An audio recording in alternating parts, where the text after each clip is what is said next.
কি আসতে পারছো না?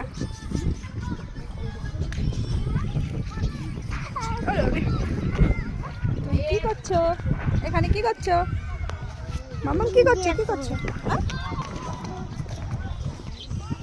এটা কে? জিরাফ বাবু। জিরাফ বাবু, জিরাফ বাবুর সঙ্গে কি করছো তুমি?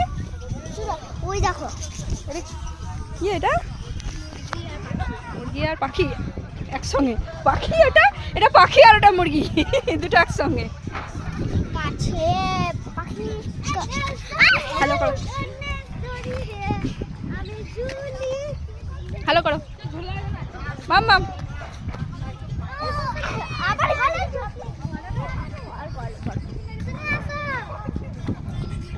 তোমার ছবি তোলা জিজ্ঞাসা সঙ্গে তোলা।